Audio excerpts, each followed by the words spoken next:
It's not just about changing the conversation. It's about changing the goal of the conversation. It's not just about trying to be right or trying to prove somebody wrong, but it's about seeking to understand, seeking to learn, and seeking to grow. And when that's the objective of our conversation, that's when everybody starts to win.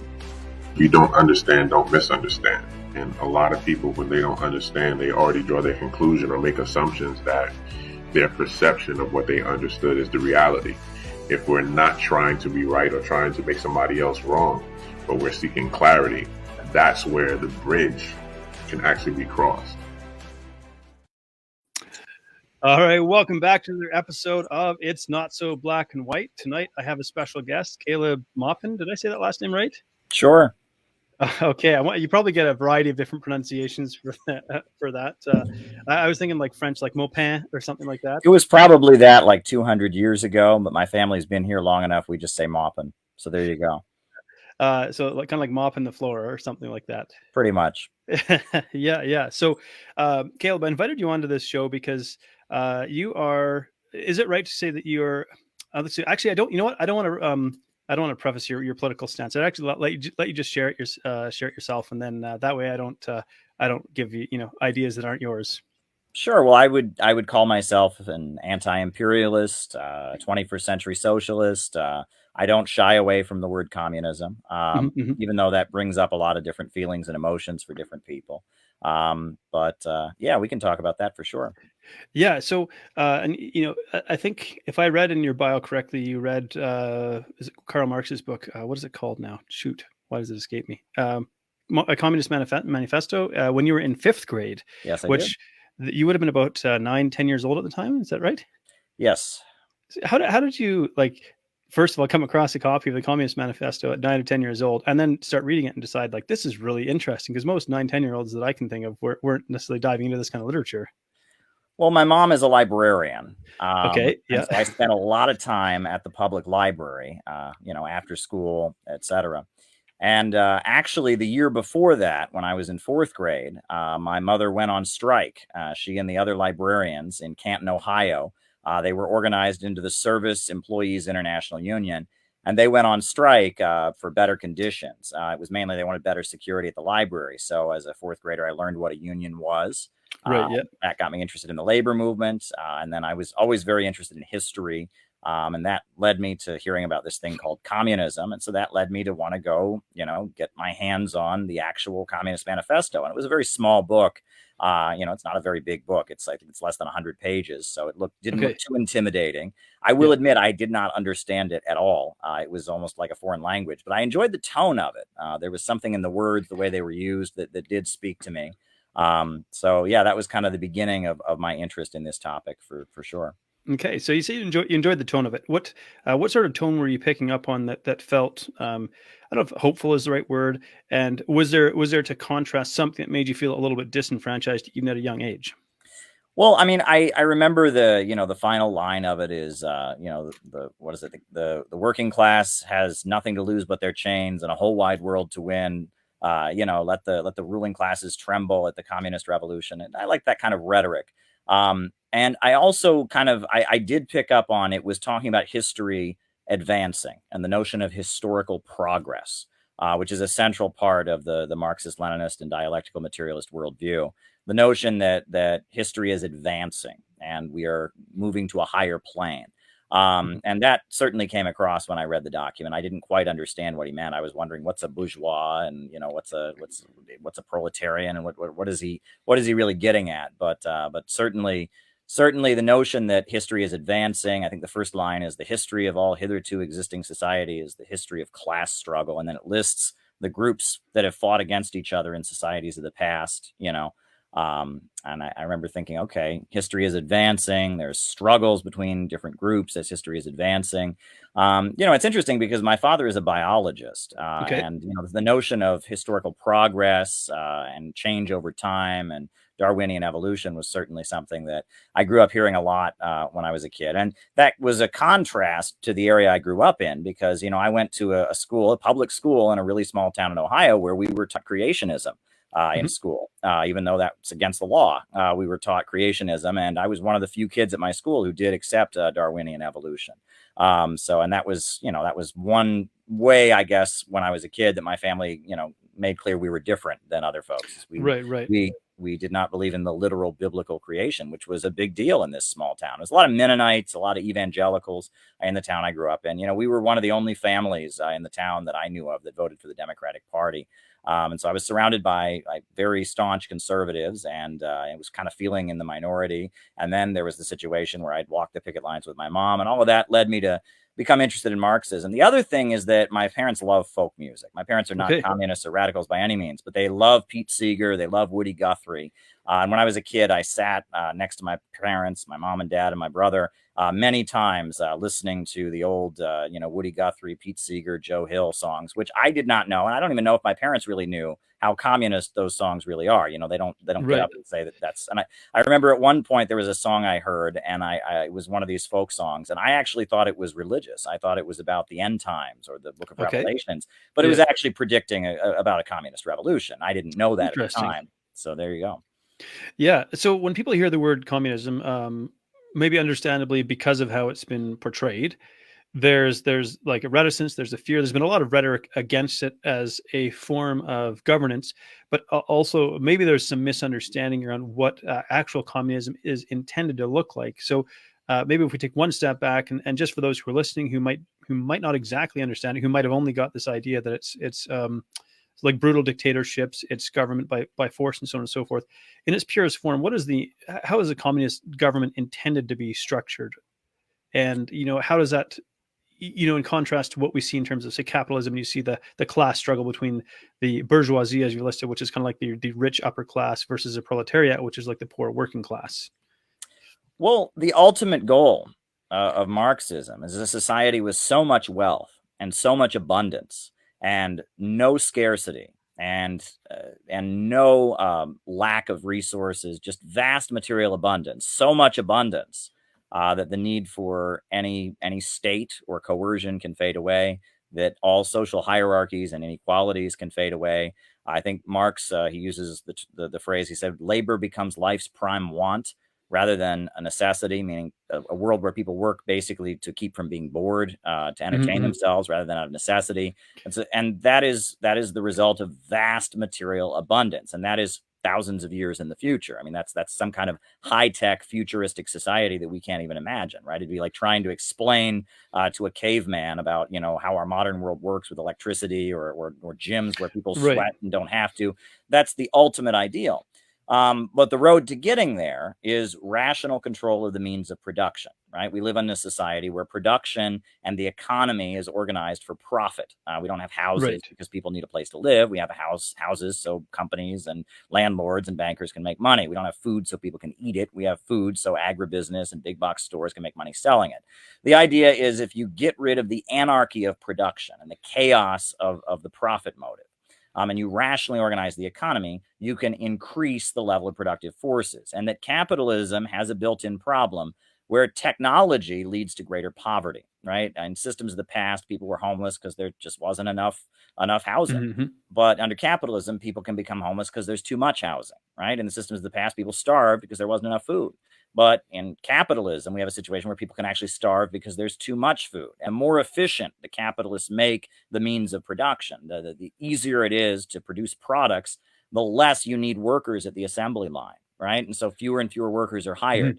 And the result is this is called overproduction, right? And this is the problem of overproduction. And that big long-term economic crises in capitalism usually come after a big leap in technological progress. And the computer revolution has created one of the biggest leaps in technological progress we've ever seen. And it's leading to a prolonged economic crisis. There are millions of people who have no place at the assembly line. They are making cars and iPhones and iPads and food products more efficiently than ever before, but they need fewer workers than ever before to do it. And that is the underlying basis of the economic crisis. And ultimately, the idea is that with the banks, factories, and industries organized to serve public good and not profits, with the economy being rationally planned and controlled, this contradiction can be overcome, and growth and technological advancement can walk hand in hand. We can rationally plan out the economy to be for the benefit of society and start working toward that ultimate goal of a stateless, classless world, which is very far in the future. But this is the road to doing it. Now, so far, the only countries that have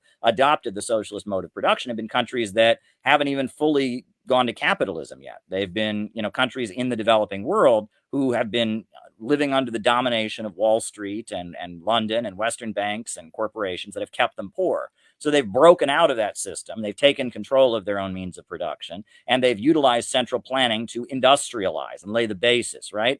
And so that's the very beginnings of socialism. But ultimately, socialism doesn't become what it's intended to be until it overtakes capitalism, right? Until it's a mechanism, a higher stage than the capitalism that we currently have.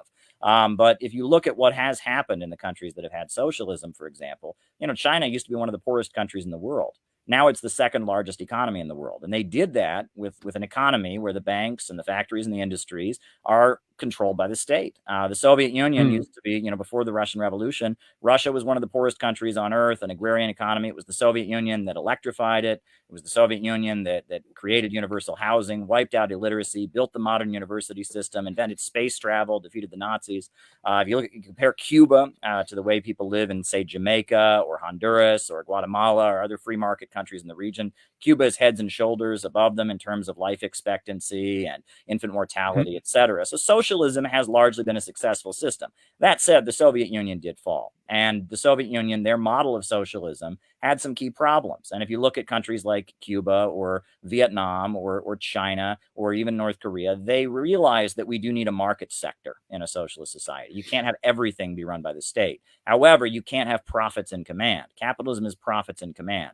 But you can utilize market forces to strengthen an overall rationally planned economy to allow for that kind of growth. And Vietnam is another great example. If you look at Vietnam and what they've accomplished with their socialist-oriented market economy, again, they're utilizing the market to create what the World Business Forum called an economic miracle, because they laid the basis, they invested in the infrastructure, they have economic planning to control the market, and that's where socialism is at today. And Venezuela, Nicaragua, the Bolivarian countries are moving toward that kind of model. I would argue that Iran, despite the fact they denounce Marxism and they do it in the name of Islam, they have a more or less socialistic or anti-capitalist economy.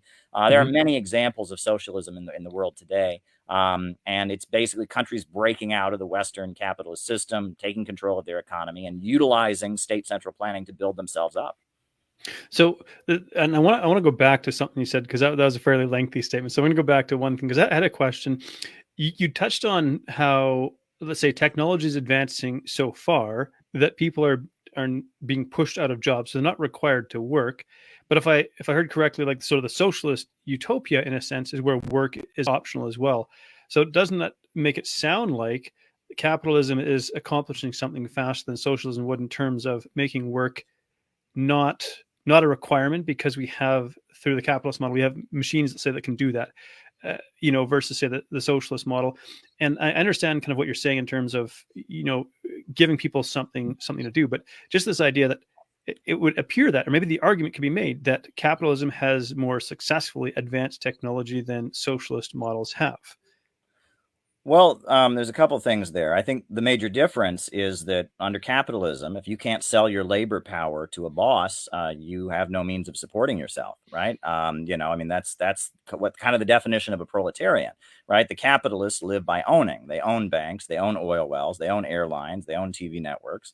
But the working class, they live by selling their labor power. And if technology advances to the point that they can't sell their labor power, they're going to be poorer and they're going to struggle to get by, and you're going to have unemployment. So the idea of communism, where labor becomes life's prime want, is that there's so much abundance created by technology that it creates less of an obligation upon people to work, is the idea, right? I think that's the difference. But yes, capitalism has greatly advanced technology, but I don't think it's fair to say that socialism hasn't. I mean, again, who invented space travel? Who invented the AK-47 rifle? Who invented LED lights? There are many great inventions in socialism. And if you look at the 1980s and the computer revolution, the Soviet Union had a lot less resources to invest in their computer research and technology, but even they had great breakthroughs, and many people marveled at the fact they developed their own home computer system in the 1980s. They could have, if they'd had the ability to mass produce it, they could have had basically the equivalent of what Apple was doing at the time. And this idea that the state and that state planning doesn't create innovation. One of the biggest pet peeves of mine is there's a meme I've seen many times, and it's like, it has a picture of an iPhone. It's like, someone with an iPhone, how can they believe in socialism? iPhone's the proof of the greatness of capitalism.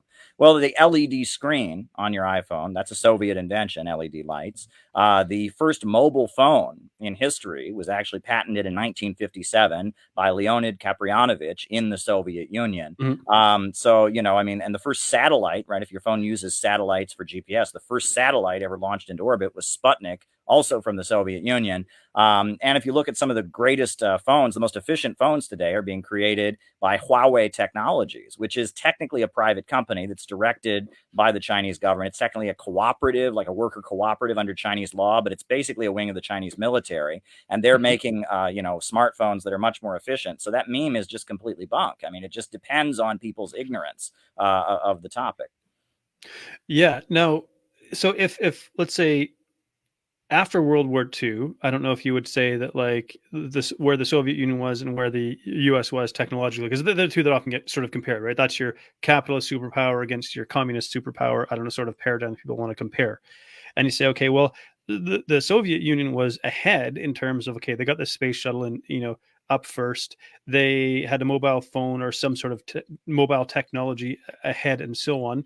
How is it then that the US under the capitalist system was able to kind of leap ahead where the Soviet Union crumbled? So what sort of, because people would look at that, I guess they might ask that question, okay, well, why did then the Soviet Union crumble and the US seem to sort of explode in terms of wealth? And, and I'm asking that question maybe independent of sort of wealth distribution at this point, because I understand that's a problem that we have. And we'll definitely touch on that as well. Well, I wouldn't say the Soviet Union was ahead. I mean, in terms of life expectancy, they still weren't up at the level the United States had. They still had a lot of regions that were being electrified. And I mean, they weren't ahead of the United States. They were nowhere near the level of technological development the United States had. What was important about the Soviet Union was that they went from 1917 being an agrarian, impoverished, they were basically almost at like the biblical level of development. We're talking like, horse-drawn plows, etc., to being a modern industrial superpower that was capable of repelling a Nazi invasion, capable of inventing space travel, et cetera. So the fact that they achieved that, that really flies in the face. I mean, you want to get back to psychology and where I came from and such. I was told my whole life, communism doesn't work. Communism just doesn't work. It's never had a single success. It's never achieved anything. Everywhere they've ever tried communism, it's failed. And I remember, getting my hands on some basic economic data, and my jaw dropping when I realized that what everybody knew communism had never achieved anything. No communist country had ever been successful. Only capitalism creates economic growth. Communism just fails everywhere. What I had been told was a lie. I mean, the Soviet Union had achieved real economic miracles. And during the 1930s, when the United States was having a Great Depression, all kinds of engineers and scientists were getting hired to go to the Soviet Union. They built the world's largest hydroelectrical power plant. You can read about the achievements that they were having, not just in terms of infrastructure, but also in terms of the cultural sphere. They had the music of Shostakovich. They had the films of Sergei Eisenstein, who's considered the father of the montage. This lie that is just pounded into our heads. And I've heard this my whole life. Communism never achieved anything. It's never been successful. It's always failed. This is just a lie. This is simply not true, but it comes up in every discussion. Bernie Sanders, not a communist, not even really a socialist in my view, but he was running on, Medicare for all. And in every conversation, well, they tried that in the Soviet Union and all it resulted in was gulags and death and terror and poverty. This lie, I call it the myth of the 20th century, that socialism has never achieved anything, is just pounded into our heads as part of the discourse in the United States. And it's just a myth. And I think it was realizing that this is such a falsehood, that if anything, that's really what attracted me to learning more about Marxism and socialism.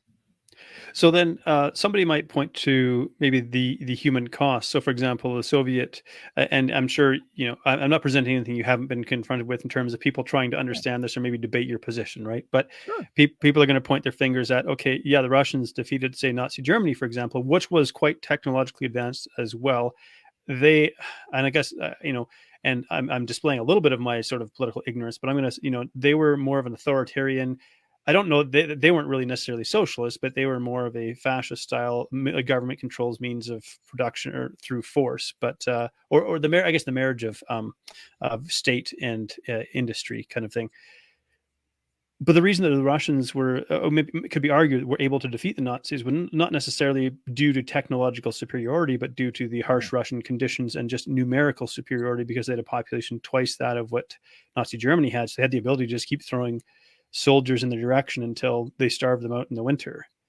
Is there some accuracy to that in your mind? Well, my understanding, and again, I'm not a World War II historian, is that, Hitler's hero was Napoleon, and Napoleon had been defeated because of the Russian winter. So Hitler went out of his way to plan to avoid that, because he didn't want to fall into that trap.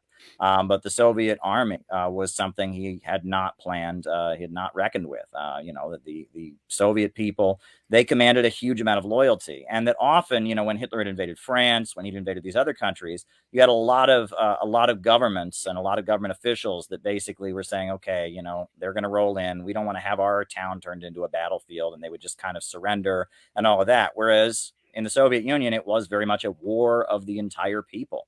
And, every old grandma and every young kid and every village and every town was turned into an armed, camp to fight against the Nazis. And the fight against the Nazis of the Soviet Union is something that was marveled about. And in the United States, I mean, there was actually a hit song during World War II. It was by an African-American quartet. It was called Stalin Wasn't Stalin.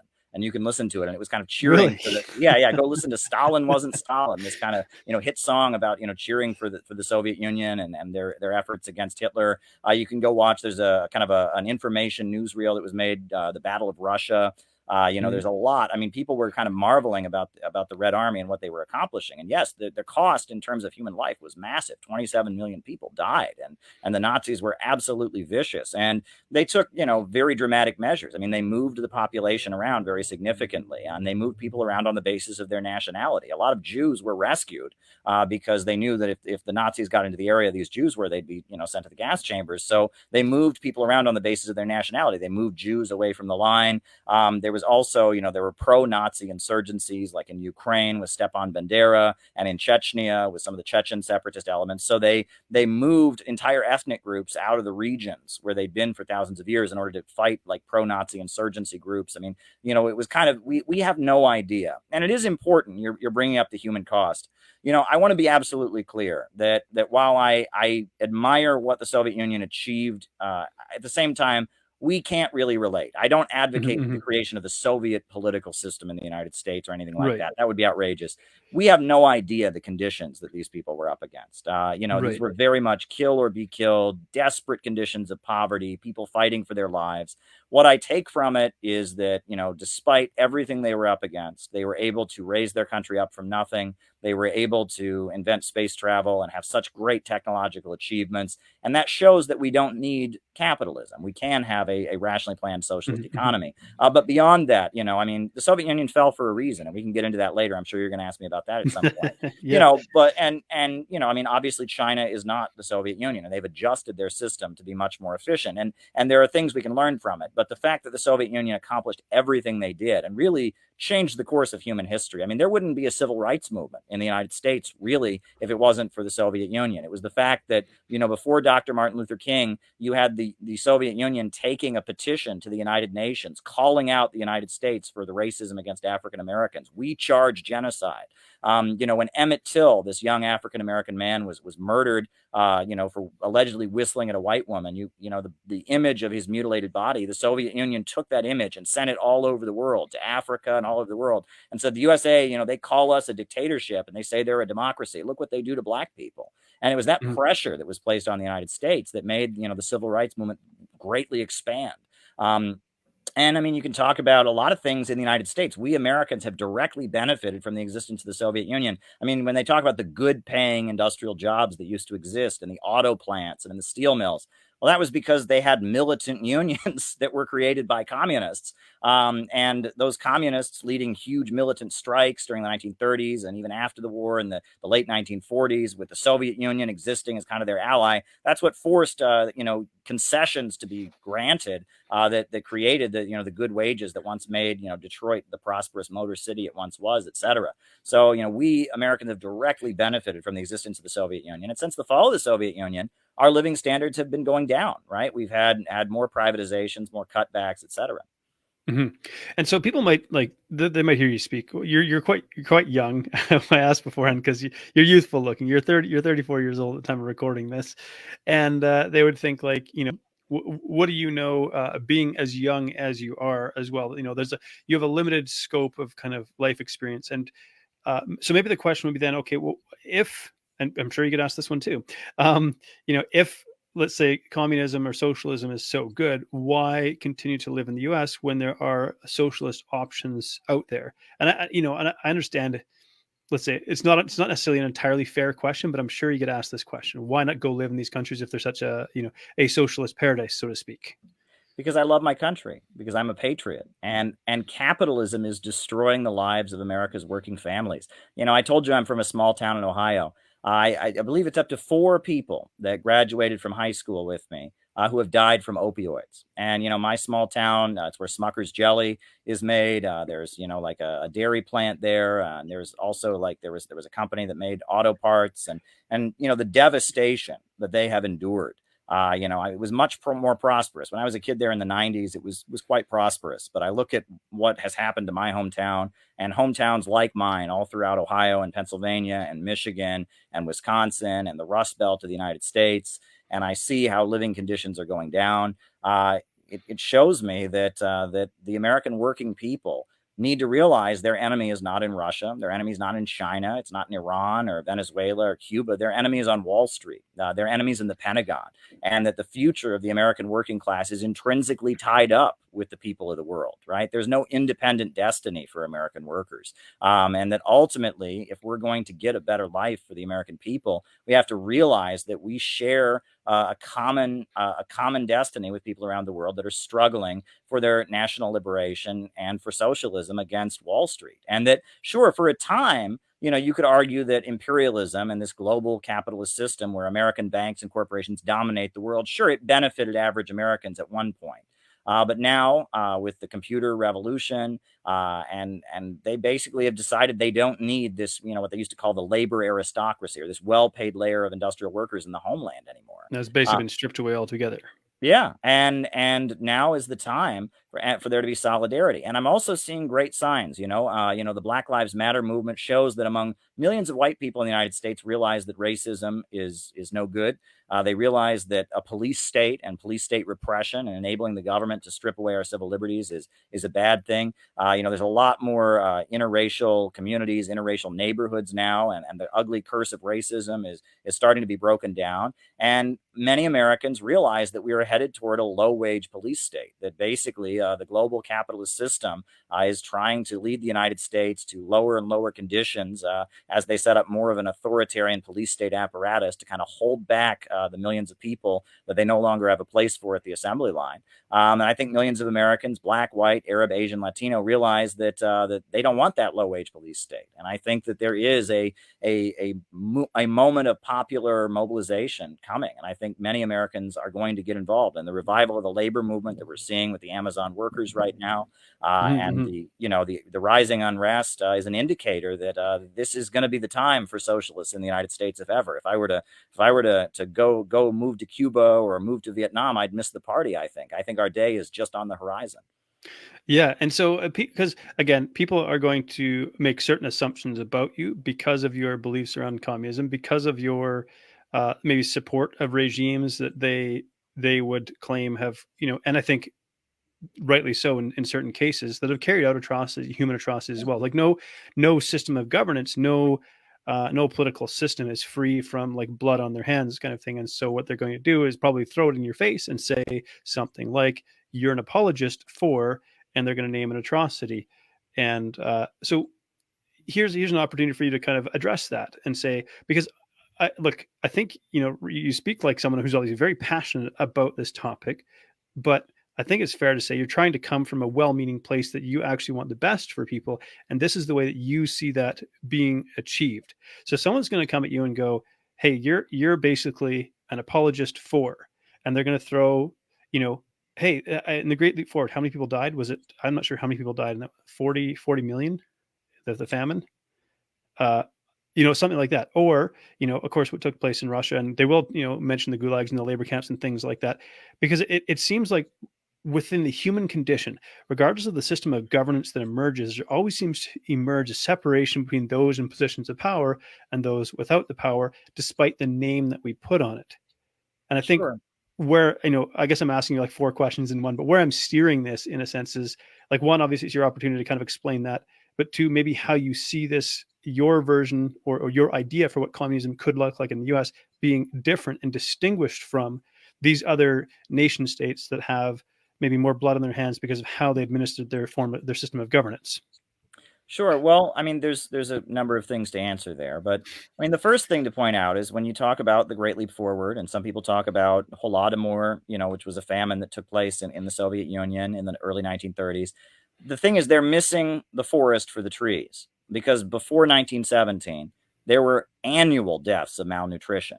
The farming system did not have tractors, and it was the Soviet Union that built a modern mechanized farming system for Russia and cured Russia and the surrounding countries of the fact that they had malnutrition all the time. And yes, along the way, over the course of collectivization, there was a hardship, and there was a period where, yes, something that happened under the old system all the time, malnutrition, happened again, but they got over it.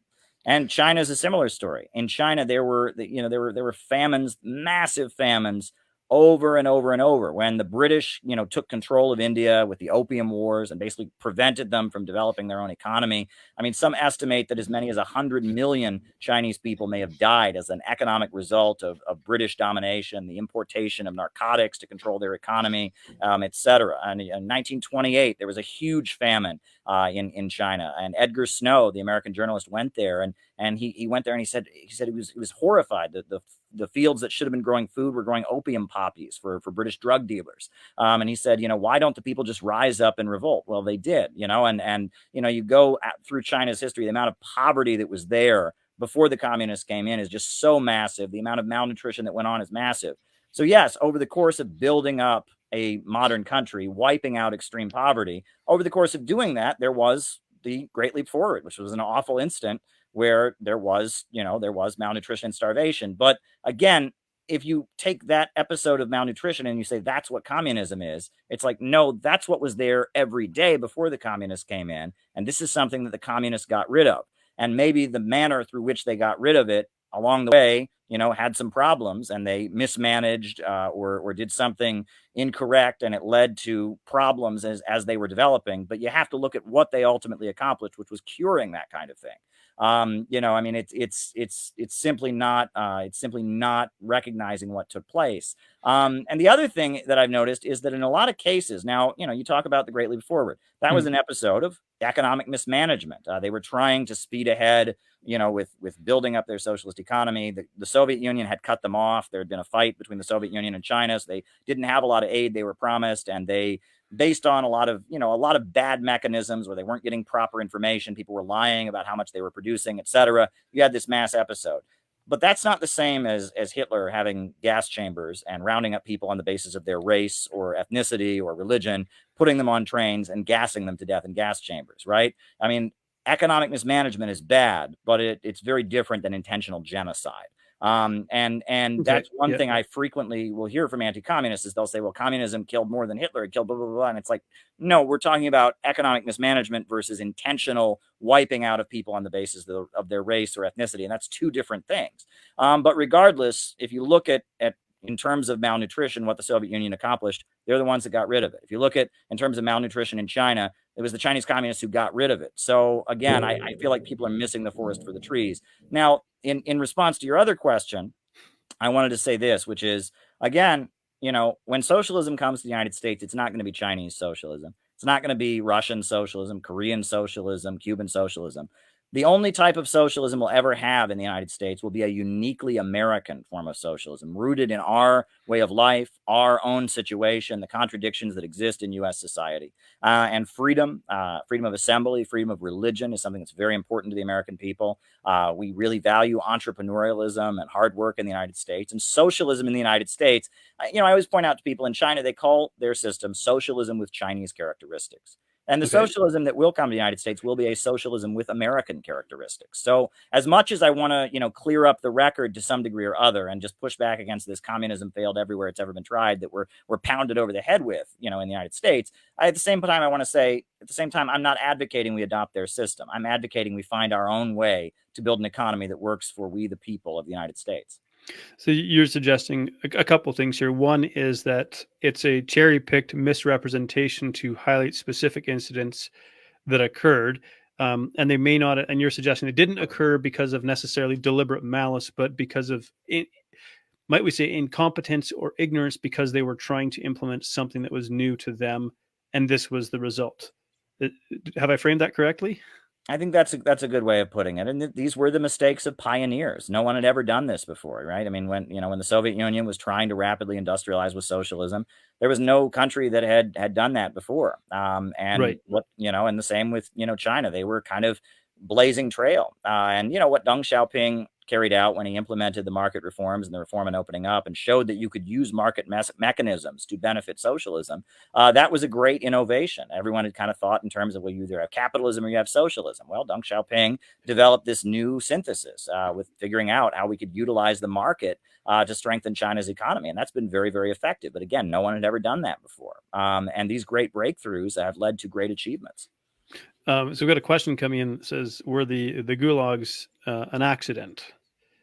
I mean, there were prison camps in the Soviet Union, and they were awful. And by all accounts, even the most sympathetic accounts to the Soviet Union, there were a lot of people who didn't belong in those prison camps who were there. And that's awful. And authoritarianism in any society, and this is a very important thing, authoritarianism in any society is directly proportional to the level of development. If a country is very, very poor and unstable, you're going to have a very, very authoritarian government. However, if a country is prosperous and developed and stable as a society, you're going to have more openness and more freedom. And that's how these things work. And that, if you want to get rid of things like gulags, if the Soviet Union had been allowed to develop and build itself up and become more prosperous without the threat of nuclear war hanging over their head, without the constant invasion and attacks on them, I believe it would have been a much more open society and free society than it was. But again, we like to moralize this. And this is one thing we hear a lot in Joe Biden's speeches. He makes it sound like there are good countries that have freedom and then there's bad countries that don't have freedom. Well, no one on the planet Earth was ever talking about human rights or the rights of man until like the 1400s in Europe. And why is that? Were people just bad and evil until John Locke was born? Of course not. But there had not yet been a society that had developed economically to the point to lay the basis for those kind of rights. Try running, a society on the level of development you had in medieval Europe, a barely subsisting agrarian economy with absolute freedom, where everyone can believe whatever they want, can say whatever they want, where you're electing people. It wouldn't work, right? That poverty necessitates authoritarianism. Instability and war necessitates authoritarianism. But prosperity, development, and openness tends to lead to societies that are much more free. Ultimately, the goal is a society with no state at all, with no coercion at all, some kind of luxury, futuristic society where people only work because they feel like working, where there's no state repression. But the basis of that is raising the productive forces, raising people out of poverty. So, there's an interesting sort of nugget in there, and this is the necessitates authoritarianism. And so I might just ask, so then who determines how do you, I guess, decide on an authoritarian structure? So let's say the goal is, let's say, to become a fully socialized or even communist economy. But in order to get there, you have to go through this middle step, which involves heavy-handed authoritarianism. No, Okay. I don't think we would have to do that here in the United States because we already have a high level of development. The Right. reason that the Soviet Union became a very authoritarian country is because right after the Russian Revolution, 15 different countries invaded them and they faced an economic blockade and they were fighting for their lives and they were under attack and under blockade. And that's when they developed authoritarianism. Originally there were three political parties in the Soviet Union. There was the Bolshevik Party, the left Menshevik Party, and the left Socialist Revolutionary Party. But then, over the course of the Civil War, you had, attempts to assassinate Lenin. You had, a civil war in which millions of people were dying, and they outlawed those two other parties. And then later, Lenin came forward and outlawed factions within the Bolshevik Party and said, if we're gonna pull through this, we can't even have factions within our own party. And that the authoritarianism, that we associate with Stalin and other things that developed as a result of the real conditions they were in. It developed as the result of the attacks they were facing, of what they had to do to overcome the conditions that they were in. Any society in those conditions is going to become authoritarian. That's not what I want, and I would never want to advocate that. My hope is that through the democratic process, we here in the United States could vote for a socialist program, public control of banking, public control of our natural resources, and gradually transition that way. And that, the rich and powerful would follow the law and respect democracy and let us to transition toward a working class government in the United States. And that working class government would be able to respect everyone's democratic rights and that we could move towards socialism in a peaceful and democratic manner. That's what I would prefer. I am not an advocate of authoritarianism. When authoritarianism has developed, it's a result of hostile conditions. And it's not a good thing. I don't think anyone thinks that gulags are a good thing. I don't think anyone thinks that having a secret police monitoring everyone is a good thing. But these things happen, and let's not pretend they don't happen here. Also, okay, we know about COINTELPRO and how the FBI viciously went after the Black Panthers and murdered Fred Hampton, gunned him down in his bed when he was sleeping. We know what was done to the labor movement and how just to get things like the minimum wage, many Americans died. We know about these things, read about the sweatshops, that existed, American capitalism has very much built itself up on a layer of corpses and bones, the corpses of the Native Americans, the corpses of the African Americans and the transatlantic slave trade, millions killed in Vietnam, millions killed in Korea. So there's plenty of blood on the hands of the American capitalist system. Let's be clear about that. But yes, we do enjoy more civil liberties in our everyday lives in the United States than people enjoyed in the Soviet Union or enjoy today in China. And that's not a good thing for the former Soviet Union. That's not a good thing for China. And I would hope that those societies can move in a direction of having better human rights. And I hope that we can be better about human rights in our society and we can transition to socialism in the United States in a way that would lead to more democratic openness. Yeah. Another good question from Kyle here. How do you have socialism or communism without authoritarianism? How do you convince cultures like Americans to voluntarily buy into something like that? And I think kind of what's being asked here is Americans have, as you identified, like hammered into them this idea. This is what liberty and freedom looks like, and maybe we could use the expression indoctrinated to say that communism is authoritarianism, it's death, it's loss of freedom, and so on and so forth. And so the question being asked here then, I guess, is it possible to implement some kind of socialist system without authoritarianism and have it function? How do you maintain some level of order within a society like that? Because if I can just inject my own thought here, it seems like this in a perfect world with, like, I don't know, beautiful human nature where everybody agrees to get along, something like this could work. But when we try to put this over top of the real world as we see it and know it now, with human nature as we see it and know it now, where we're wired to compete for survival and compete for resources, to get people to buy into something like that seems like it's impossible. Well, I don't know. I think that, again, if you frame it as we're going to have this whole completely new system and we're going to, if you frame it that way, a lot of people wouldn't like it. And, that makes sense. But I think if you frame it in terms of, hey, wouldn't it be better if instead of having a bunch of private banks that get rich, instead we had a national bank that assigned credit in the interest of making the economy better for working Americans? I think a lot of Americans would be okay with that. If we framed it in terms of, hey, instead of Wall Street corporations getting rich off our oil and our natural gas and our coal and our timber, wouldn't it be better if that money went back into our communities in terms of schools and jobs and education? And wouldn't it be better if we had a government that spent money on things like roads roads and power plants and water treatment facilities rather than, wars overseas to make profits for big corporations, I think a lot of Americans would agree with that. And I think when you put forward real policy solutions, like an economic bill of rights, which is what Franklin Delano Roosevelt advocated in his final State of the Union address, I think a lot of Americans would agree with that. And again, it's about framing things not in terms of we're going to have some big revolutionary upheaval.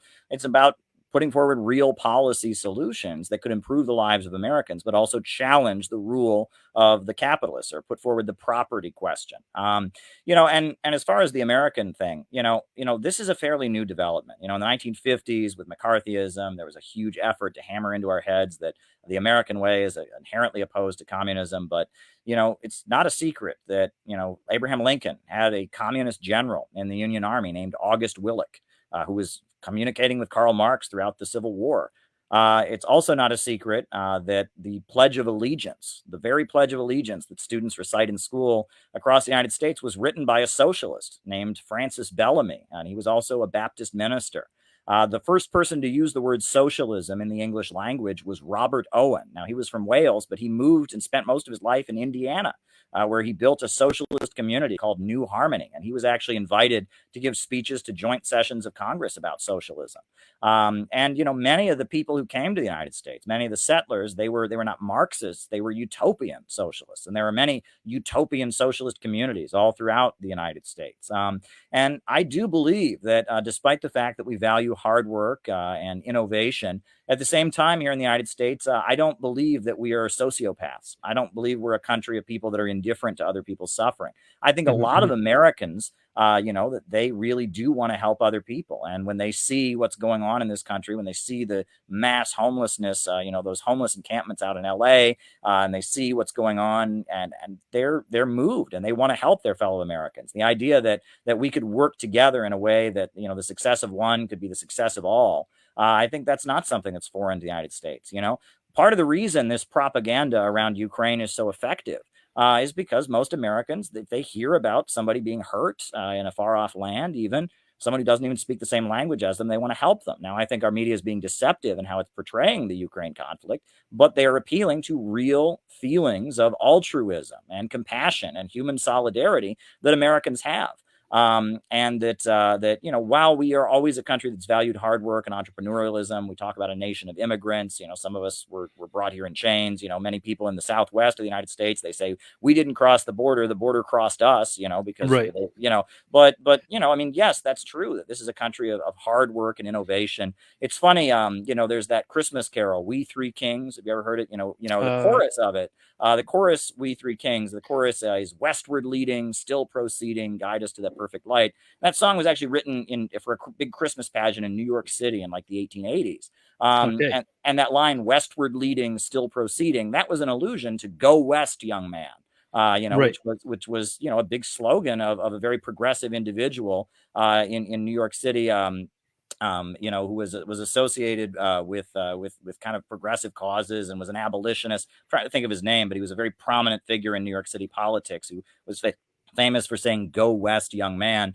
But he himself, that individual, I believe, he was known for hiring Karl Marx to work for the New York Tribune. That was the only job Karl Marx ever had. I believe the only full-time job he ever had is he was the London correspondent for the New York Tribune. It was Horace Greeley, the American intellectual from New York, who was an abolitionist. And he's the one who said, "Go West, young man." And he actually hired Karl Marx to work for him. So I think that there is socialism within the American spirit. It's a different kind of socialism, no doubt. It's not Chinese socialism or Russian socialism, but I don't think socialism is really foreign to America.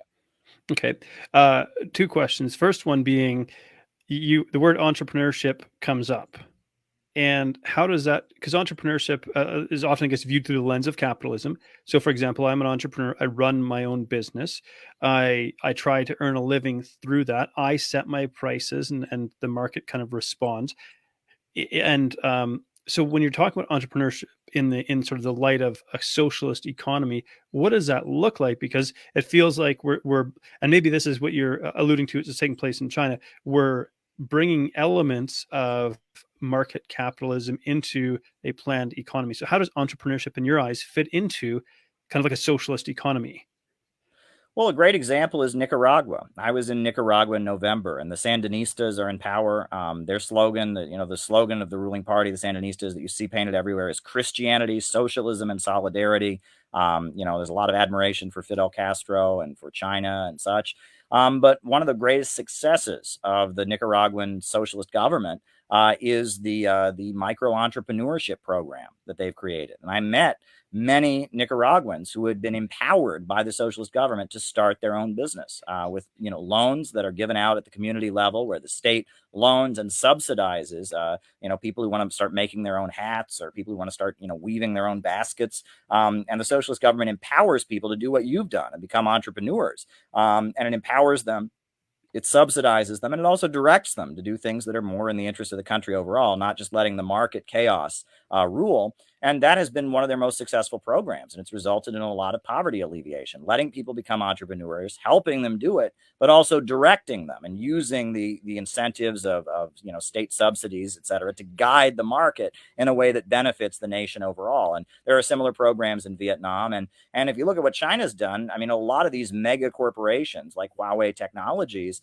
they are, again, private corporations started by an entrepreneur, but that entrepreneur was guided, directed, and aided by the state in order to help aid the overall vision, the overall economic plan. In China, they have 5-year economic plans, kind of like the Soviet Union had, about what would benefit the country overall. And I think that's a brilliant way of doing things. And that's an innovation. And I think if the Soviet Union had been able to figure out how to do things like that, in the 1980s, they might still be around. Unfortunately, they tried to adjust their system and they collapsed, whereas China has been constantly reinventing their socialism. And part of it has been enabling market mechanisms to benefit the overall planned economy. Now, so this brings up a question, and Kyle, who's tuning in live, I appreciate him bringing forward some more questions. Isn't that just the state picking favorites? And isn't that the problem with the U.S.? And maybe this is similar to the question that I had in my mind as well. So, because I think under the communist, if I could refer to the communist utopia, I'm not trying to strawman you, but Sure. The communist utopia that you've described is almost like a stateless existence of we're all more or less kind of at the same level in an ideal world. But right now, what we have is a system of governance, and how do we get these people into power? How do we create checks and balances on that power so that there isn't the corruption where the state is saying, well, we favor you, but we don't favor you? Because it sounds like, might I say, idealistic language to say that Huawei was started by an entrepreneur but guided by the state. Was it guided by the state, or was it heavy-handed? You do what we tell you. You don't really have a choice in this. Was there freedom taken away in order to grow it into what it was? I think it goes both ways. That on the one hand, the state created many opportunities for companies like Huawei, but on the other hand, yes, there was pressure on them to do what the state overall says, and there are no property rights. Even private companies in China don't operate according to the market logic. At any point, the state can come in and say, you're doing this. But I think that, one way that I've put it before is I've said, in the United States, the corporations control the government. But in China and in Cuba and in Nicaragua, the government controls the corporations. And one way, and this is an interesting point that I think needs to be raised, one way that you could argue that China and Nicaragua and Cuba and countries like that certainly don't have the level of civil liberties that we have in the United States, you could argue that in a way they're more democratic than the United States, in that the government, the state, would not exist without a hugely well-organized population that carries out its will on a local level. In Cuba, every neighborhood has what they call the CDR, the Committee for the Defense of the Revolution, and every neighborhood, every block is organized by people on a local level who are following the Communist Party line and feel it is their duty to enforce and carry out the goals of the Communist Party. The Chinese Communist Party has 90 million members. Every apartment building has a party member in it. Every neighborhood's got a party committee, and they have activated their population. The population of China, the population of Cuba, the population of Vietnam are way more involved in politics than the American population are. We go to vote once a year or something, but they have every neighborhood, every block. In Nicaragua, they call them citizens' power councils, where people are involved in the process of governing. And it's that state that depends on kind of a revolutionary, well-organized population and that state that depends on that well-organized population asserting its control over corporations. That's how you have a government that controls the corporations and not corporations controlling the government. And so I think that's the difference there. And in a way, that is more democratic. That is more enacting the will of the people. If the American people weren't really interested in politics, Joe Biden would stay in power because the rich people who support him would keep him there. But if the average Cubans decided, you know what, screw it, we don't care, the Cuban government would fall very quickly. But it doesn't, because there's a well-organized population that takes direction from the Communist Party and keeps them in power and carries out their wishes on a local level.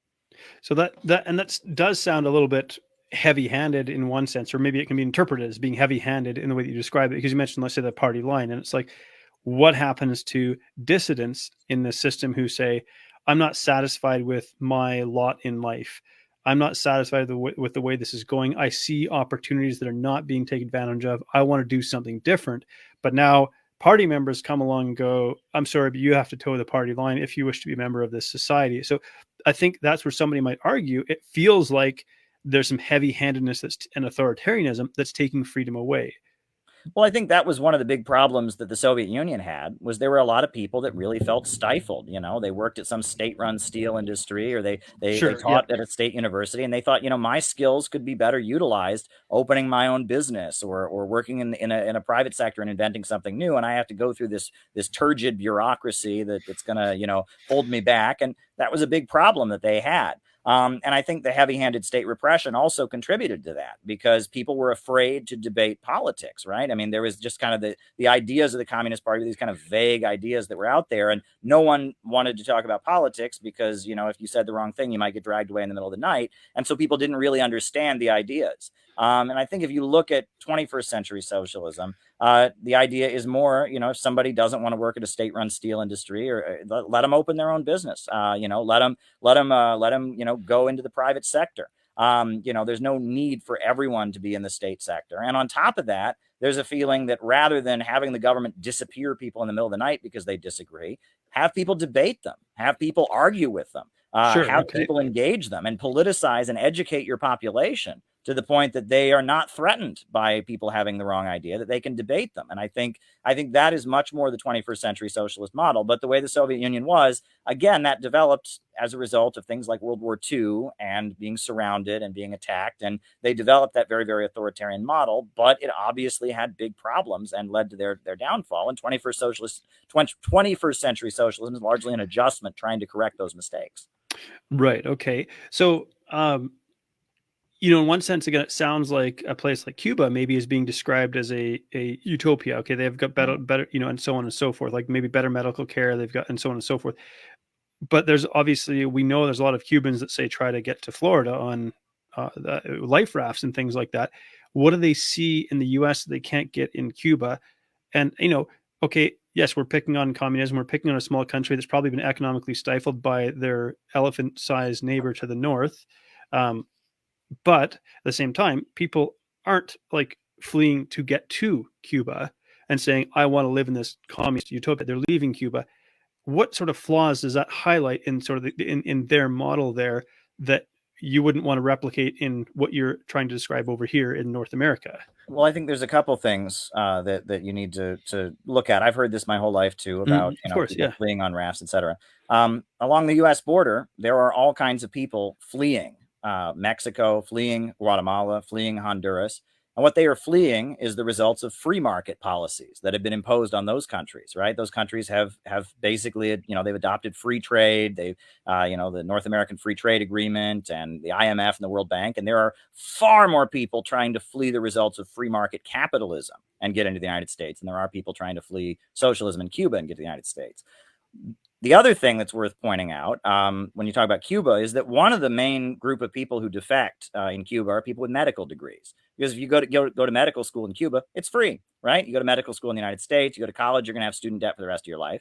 But, in the United States, in Cuba, you get that free medical care or that free medical degree. You get there at university. And you might not get paid as much as a doctor in the United States gets. So they get that free medical degree. and then they flee to the United States, and they go around and tell everyone how awful communism is, and they get to make the money that an American doctor would make without having to put up and go through the American system to get to medical school. And so it's a way to kind of utilize the benefits of the socialist system in an atmosphere where you can make more money. But one thing that I always point out, and this is an example that must be pointed out, right? Libya under Gaddafi was a socialist country. It was, they called it green socialism, Islamic socialism. And when Gaddafi was the leader of Libya, Africans from all over the continent were trying to get into Libya to get some of the jobs from the prosperous oil wealth. They had the highest life expectancy on the African continent. And Gaddafi had a policy that he would give any African employment if they came to Libya.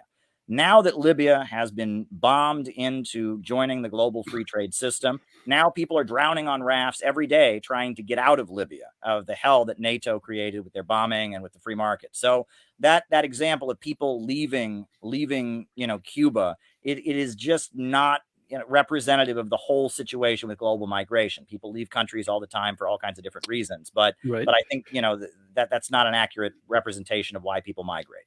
Right. So then, and again, obviously I'm creating a hypothetical here. Why would it sounds like it would make more sense to, let's say, go to Cuba, get your free education, and then come back to the US, work under capitalism, and then enjoy a much higher standard of living? Because it sounds like what you're saying is people are coming here because they can make more money so they can enjoy a higher standard of living than they could get under a socialist economy. Am I framing that correctly? I mean, there are some American medical students who have gone to Cuba and studied. Ban Ki-moon said that their medical school is the best medical school in the world. So, I mean, it's not a foreign idea. I have no desire to become a doctor. I'm more of a political science kind of guy. I'm a journalist, and such. But I mean, there are people who have done that. There are Americans who have studied and gotten medical degrees in Cuba. But I also think if you're not from there, they generally do charge you money for these kind of things. I think it's for the population that they can get this free education. Right. So they're trying to say you didn't earn your right to this free education by being a contributing member of the society that we've built up over X number of years, is what they're saying. I would assume so. Yes, that's their argument. Yeah. So, and obviously to some degree you have political aspirations. I don't know how high they go, but I'm going to go on a limb here and say you're politically ambitious. And, do you have you traveled and spent time in communist countries like Cuba, China, Russia? Have you kind of experienced day-to-day life and spoken to everyday citizens in those situations? And if so, kind of what was that experience like? Because obviously on the street talking to ordinary people, you're going to get a very different picture than because we know that media tends to frame things in whatever narrative they're trying to spin. Media is beholden to whoever pays the bills. If that's, I think I read a stat, something like 75% of all cable television advertising now is pharmaceutical advertisements. So not just it's 75% of all ads, which to me seems insane. But anyways, I digress. That's just to say that TV and media portrays things because they're beholden to whoever pays their bills. So have you, as a journalist or just as an interested political scientist and student of this, gone to these countries, spoken to people, spoken about their living conditions, and said, if you could choose to live here or in the US, where would you choose to live? And sort of what sort of responses would you get? Well, it's interesting. I was in Venezuela in 2015, which was when the sanctions were really hitting them very badly. Toilet paper was very hard to come by at that point in Venezuela because of the US sanctions that had been imposed. And there was an uprising in 2014, they called the La Salida. It was an attempt to overthrow the Venezuelan government. Hugo Chavez had died, Maduro was in. And that was a time where there was a lot of frustration with the socialist government. What was interesting to me was, and I was there during the elections when the National Assembly kind of changed hands. The Socialist Party kind of lost control of the National Assembly and the opposition gained control of it. And I spoke to a lot of people that told me they were voting for the opposition, that told me they were voting against Maduro and voting against the United Socialist Party. And a lot of them told me that they believed in socialism. And they just were frustrated with what they perceived as corruption and mismanagement on the part of Maduro, and they wanted to make clear they were angry about it. And a number of them, I said, well, I mean, aren't you afraid that when, the opposition gets in, you'll lose your free healthcare and your guaranteed jobs and stuff? And many people said, oh, that'll never happen. We're not the same people that we were before. And I noticed that among the leading opposition voices, many of them claimed to be socialists, which I thought was kind of amazing. They were claiming, oh, we're socialists, but we're going to get along with America better so they don't hit us with sanctions. Mm-hmm. We're socialists, but we're not, authoritarians like Maduro. We're going to allow more freedom of speech, et cetera. That was the frame of their argument. None of them were saying they loved capitalism. And I thought that was a very interesting thing. The other thing was that going to central Caracas, which is like the base area of Maduro, and going to these colectivos where there are people who, they work in cooperative businesses, they live together, they have these armed militias that are separate from the Venezuelan military called the Bolivarian militias that are loyal to the government.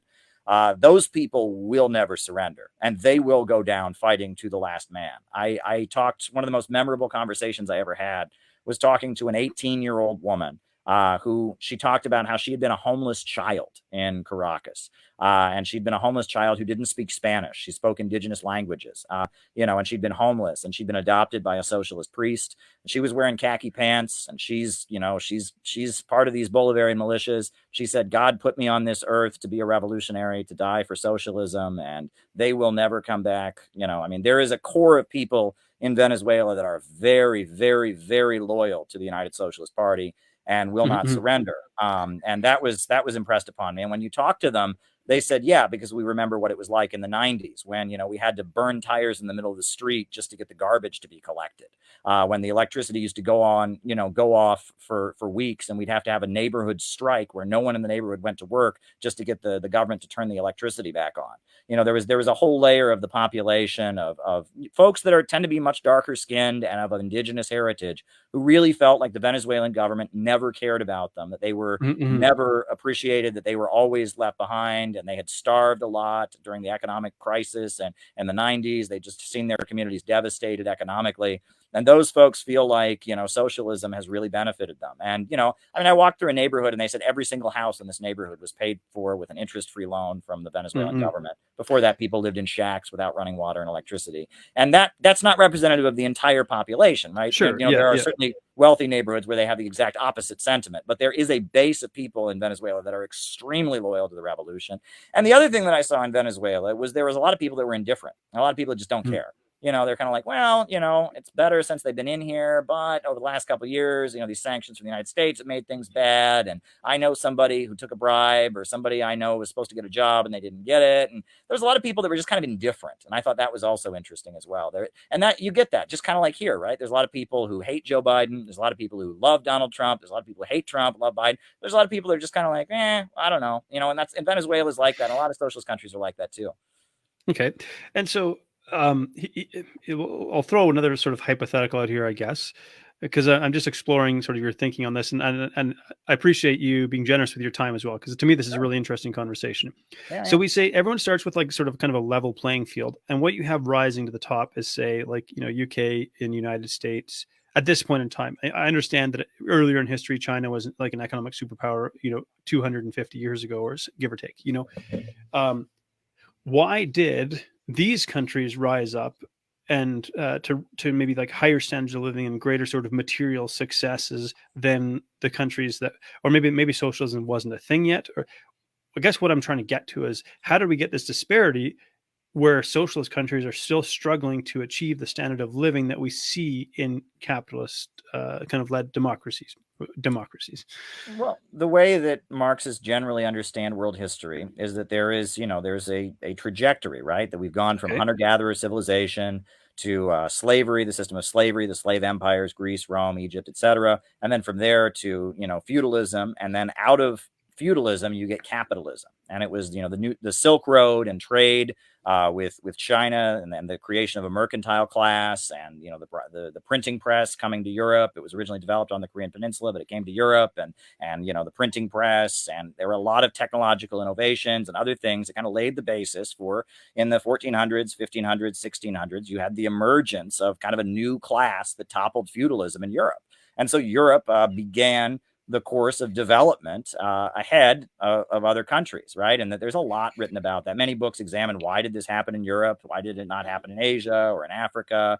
And, I mean, people, I'm sure that there's many people that are chauvinistic and want to say, well, it's because the Europeans are just better or European civilization's superior. I don't think that, but they, for whatever reason, they developed a higher mode of production at that time. But then what we understand is that, especially starting in like the 1800s and the 1890s, capitalism moved into its monopoly stage. Imperialism, Lenin wrote a book, Imperialism, the Highest Stage of Capitalism. And when capitalism entered its monopoly stage, the main way that capitalism dominated the world was by preventing countries in Africa and Asia and Latin America from developing. It was keeping them in poverty. When the British went to India and they saw all these people that had been weaving for thousands of years, they burned all the looms down and they forced them to import their cloth from Britain. The people in Mexico, they've been growing food since long before Christopher Columbus ever showed up. But now, because of NAFTA and the subsidies of American agribusiness and the fact they're not allowed to have protections for their domestic industries, now Mexico imports most of its food from American agribusiness. Right. And that's how capitalism in its monopoly stage works, is it prevents development in countries across the world and it holds countries in poverty. So the countries that have adopted socialism, the primary reason they've done it is just because of that. They want to break out of that and they want to start on the course of independent economic development. They want to build their own steel mills. They want to build their own power plants, et cetera. And so that's why they're starting on a lower level, because they're having to break out of imperialist domination. Mm-hmm. So it could be argued then that to at least it's more efficient. It will, the rising tide raises all boats, that sort of rhetoric that you might hear, but just that at least in the short term, it's led to greater material wealth, greater higher standard of living. And so if maybe there might be the argument made then that if we try to implement some sort of socialist system, that we're actually going to see potentially a reduction in standard of living. Albeit I say that with kind of this thought that, well, gee whiz, we're kind of seeing a reduction in standard of living from when I was a kid or when my parents, and so on and so forth. And so, do you see in the future a time where socialist economies or socialist organized societies move ahead of or leap ahead of capitalist organized societies? Yes, I do. And I think what we're seeing now with kind of the economy of the United States floundering and the living standards going down, and I mean, we're unpaving the roads in a number of different states in the United States right now. Meanwhile, you see China and what they're doing and how they're rising up out of poverty and rapidly industrializing. If you see what the Belt and Road Initiative is doing all over the world, you see the Eurasian Economic Union, what Russia is doing, and Russia is no longer led by communists. They don't believe in Marxism, but they're tied in with this global anti-imperialist bloc of countries that includes Venezuela, Cuba, Iran, etc. These countries are moving ahead, whereas our Western capitalist system is falling apart. And I think largely, we've started to, after the Cold War ended, we really started to believe in this kind of ultra capitalism, neoliberalism. Why not have prisons for profit? Why not have schools for profit? We don't need the government to waste money on things like power plants and water treatment facilities. And the United States is crumbling from within because we believe that greed is good, every man for himself. I mean, neoliberal Milton Friedman, Ayn Rand economics has been implemented across the United States, and it's largely been a disaster. And we're kind of crumbling from within. And there's also kind of a weird cultural moment where I think in the United States, people don't really know what their life means. You need ideology. Throughout, human history. Humans have always invented religions and ideologies as a way of holding their society together. I say ideology is kind of like a car, right? If you're driving down the road, you know where you came from, you know where you're going, you know how you get there. But if you don't know where you're going, you don't know where you came from, and you don't know how you're getting there, you stop the car.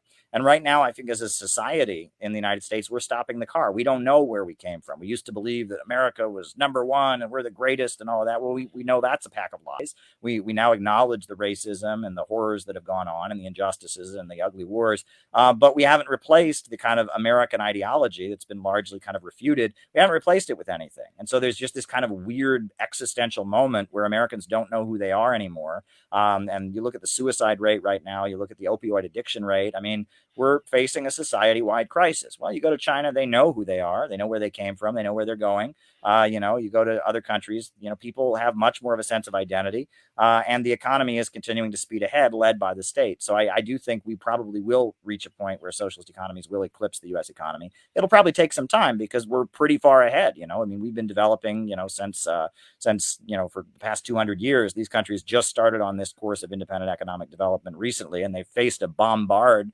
of Western capitalism. But I think we will face that at some point in the future.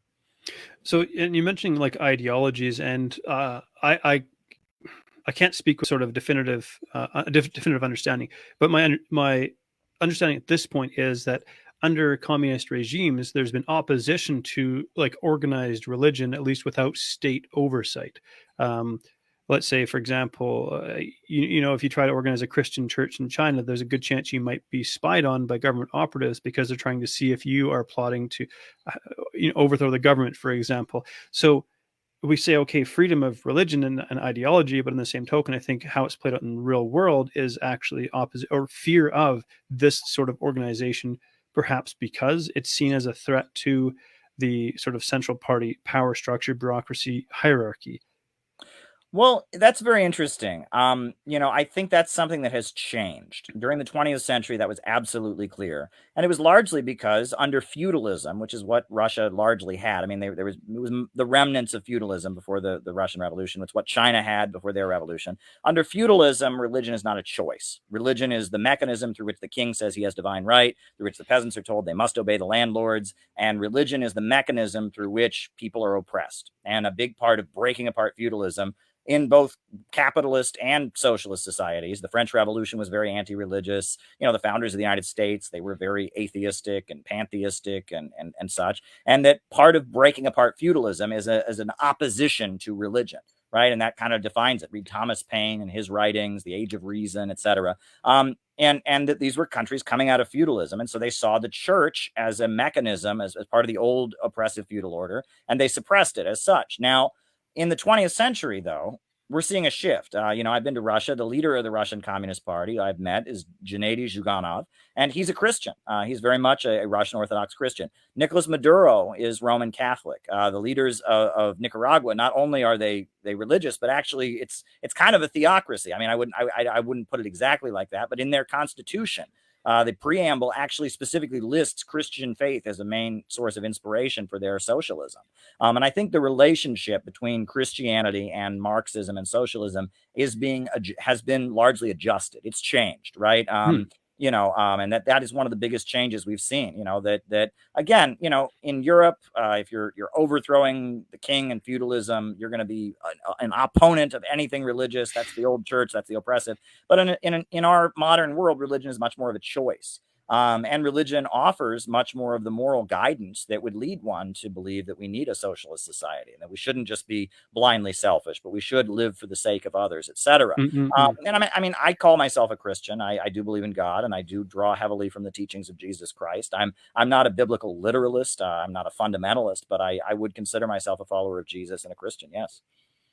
Okay, and that's kind of interesting because I think communism and atheism have largely been connected kind of throughout history, and your understanding of it is because I look at, like, say, the Roman Catholic Church, for example, as sort of an extension of the old Roman Empire when they understood they couldn't conquer the entire world through military might. That you look at the structure of the Catholic Church, it largely mirrors the governance structure of the Roman Empire with the Pope and the Caesar and so on and so forth. It seems like that was their maybe extension of power. And I don't want to get sidetracked in discussing the destruction that the Catholic Church has wrought on the world, but it's been a plenty, to say the least. And sure. So, yeah. So then moving forward, sure. I probably need to wrap up maybe 5-6 more minutes, I think. Absolutely, okay? Man. We've gone a little over time anyways, but it's been an interesting conversation. So I do appreciate the extra time. So yes. American socialism, you describe socialism with American characteristics. What do you envision that being like? And how do you distinguish that? Okay, let's maybe take one step back and say, okay, what are some core tenets of, say, Russian socialism, Chinese socialism, and how would American socialism be distinguished from that? As it, have they learned something and they would operate it differently, for example? Well, I think the point is that for socialism to ever come to America, It would have to be coming as the result of millions of Americans becoming politically active, wanting that socialism and fighting for it. And that in and of itself would make it unique. It would be to address the needs, desires, and aspirations of those millions of Americans who come into motion politically and force that kind of socialism to exist. And that would be different than what the Russian mass movement created when they overthrew the Tsar and established the Soviet Union. And that would be quite different than what the Chinese Communist Party, what they created. In China, it was largely the demand of redistributing land to the peasants, and it was the fight against the Japanese invaders that laid the basis for the socialist revolution. In Russia, it was opposition to World War I and the feeling that, the World War I was not a good war. The peasants needed land, people needed food, and they needed to sign a peace treaty and get out of World War I. I don't know what it will be in the United States, but we're already seeing, working people in the United States very angry about the fact they don't have the right to see a doctor when they're sick and they don't have Medicare for all. We're seeing, anger about the crumbling infrastructure in the country, and that there will be issues, that polarize the American people, that will bring millions of American people into motion to kind of build the kind of socialism that they would want. And this is a really important point because socialism, often when I do interviews like this, people want me to play SimCity. You ever play SimCity? And they want me to draw up the blue point. But the whole point of, this very important book, Socialism, Utopian and Scientific by Frederick Engels, is that what makes Marxism different than utopian socialism is the understanding that socialism comes about as a result of struggles and contradictions, and that it's not one guy sitting there and saying, well, here's my blueprint. Do you like it? Do you like it? Okay, let's do it. That's not how it's going to be. It's going to be the result of millions of people in motion, building the apparatus with their mass democratic movement that lays the basis for the new society. Yeah. Well, Caleb, I greatly appreciate your time. It's been a fascinating conversation. You've been gracious in terms of fielding my questions. I appreciate that. It's certainly been enlightening just hearing your perspective. So thank you for being generous with your time tonight. Absolutely. It was really a pleasure. And thank you. We've created a foundation of basing who we are on the response we get from people. People are expressing to somebody else out of the dislike maybe for themselves. When you can respond with compassion, you've learned to develop a certain amount of love and respect and appreciation for yourself. Compassion allows us to look at these things and to see them as they are with a desire to understand without the need to judge. And in that space, that's where we create powerful transformational change.